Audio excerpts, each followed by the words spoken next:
अस्सलाम वालेकुम दोस्तों, उम्मीद है आप सब अच्छे होंगे और अपनी प्रिपरेशन बहुत अच्छे तरीके से कर रहे होंगे। तो आज की क्लास हर एग्ज़ाम के लिए बहुत ज़्यादा इम्पॉर्टेंट है क्योंकि आज हम उर्दू के नज़रियात के बारे में देखेंगे कि किसका क्या नज़रिया था कि उर्दू जो है वो कहाँ से इसकी इब्तिदा हुई। तो सबसे पहला पॉइंट है आपके पास कि मोहम्मद हुसैन आज़ाद ने उर्दू का इब्तिदाई सरचश्मा ब्रिज भाषा को करार देते हुए आब हयात में लिखा है कि इतनी बात हर शख्स जानता है कि हमारी ज़बान ब्रिज भाषा से निकली है। आब हयात मोहम्मद हुसैन आज़ाद की किताब है। दूसरा है कि मोहम्मद हुसैन आज़ाद के मुताबिक उर्दू शाहजहाँ के अहद में तकमील को पहुँची यानी कि मुकम्मल हो गई थी, इसका उरूज हुआ था। तीसरा है कि मीर अमन, सर सैयद अहमद ख़ान, इमाम बख्श, सैयद शमसुल्लाह क़ादरी, माहिर लिसानियत रोडवुल्फ़ हेवरनेली ने भी ब्रिज भाषा को ही उर्दू का असल करार दिया है कि उर्दू जो है वो ब्रिज भाषा से निकली है। उसके बाद है मीर अमन के मुताबिक उर्दू अकबर के अहद में पैदा हुई और शाहजहाँ के ज़माने में उसने फ़रोग़ पाया। उसके बाद है महमूद शिरानी ने अपनी किताब पंजाब में उर्दू महमूद शिरानी की किताब है पंजाब में उर्दू में ये ख्याल ज़ाहिर किया है कि उर्दू की दाग़-बेल पंजाब के इलाके में पड़ी। उसके बाद है कि शेर अली सरखोश, जॉर्ज ग्रेयरसन और टी ग्राहम बॉली ने भी उर्दू को सरज़मीन पंजाब से मंसूब किया है। अगला पॉइंट है कि डॉक्टर सुहेल बुखारी ने उर्दू की जाए पैदाइश उड़ीसा को करार दिया है। शौकत सब्ज़वारी ने दुआबाए गंगो जमन को उर्दू का मस्कन करार दिया है और लिखा है कि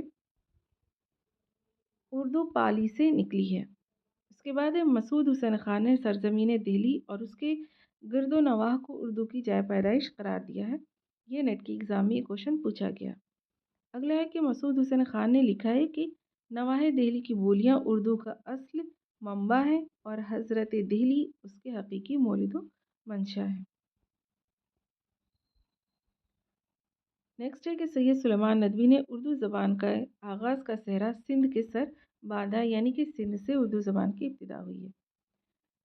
सुलेमान नदवी ने नुक़ूश सुलेमानी में लिखा है, नुक़ूश सुलेमानी इनकी किताब है, लिखा है कि मुसलमान सबसे पहले सिंध में पहुँचे हैं, इसलिए क़रीन क़यास यही है कि जिसको हम आज उर्दू कहते हैं उसका हेवला उसी वादी सिंध में तैयार हुआ होगा। नेक्स्ट है कि मोहिउद्दीन क़ादरी ज़ोर उर्दू पर हरियाणवी के असरात के क़ाइल हैं, यानी मोहिउद्दीन क़ादरी ज़ोर का कहना ये हरियाणा से इसकी इब्तिदा हुई है, यानी कि हरियाणवी का जो है वो उर्दू पर असर है तो वो वहाँ से निकली होगी।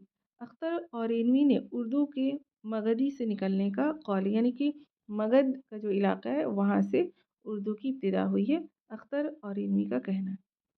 अगला है नसरुद्दीन हाशमी उर्दू के दक्कन में पैदा होने के कायल है, यानी नसरुद्दीन हाशमी ने कहा है कि उर्दू जो है उसकी पैदावार दक्कन में हुई है या उसकी इब्तिदा हुई है। उसके बाद है डॉक्टर ज्ञानचंद जैन ने खड़ी बोली को उर्दू की असल करार दिया है। इंशाउल्लाह खां इंशा ने उर्दू को अरबी, फ़ारसी, तुर्की और ब्रिज भाषा पर मुश्तमिल करार दिया, यानी कि उर्दू जो है वो अरबी, फ़ारसी, तुर्की और ब्रिज भाषा पर मुश्तमिल ज़बान है। तो ये इम्पॉर्टेंट नज़रियात है, इसको आप अच्छे तरीके से याद कर लीजिएगा, ये किसी भी एग्ज़ाम में जो है वो पूछा जाता है। इससे रिलेटेड जो क्वेश्चंस होते हैं वो पूछ लिए जाते हैं। चलिए मिलते हैं इंशाल्लाह नेक्स्ट क्लास में, तब तक आप अपना ख़्याल रखिए, अपनी प्रिपरेशन जारी रखिए, दुआ में याद रखिए। अगर वीडियो अच्छी लगी हो तो लाइक, शेयर, सब्सक्राइब नहीं करना नहीं भूलिएगा और अपने दोस्तों को शेयर कीजिएगा। आप यहाँ पर एजुकेशन फॉर ऑल चैनल पर आप अच्छी तैयारी कर सकते हैं अपने सिलेबस के मुताबिक। अल्लाह हाफ़िज़।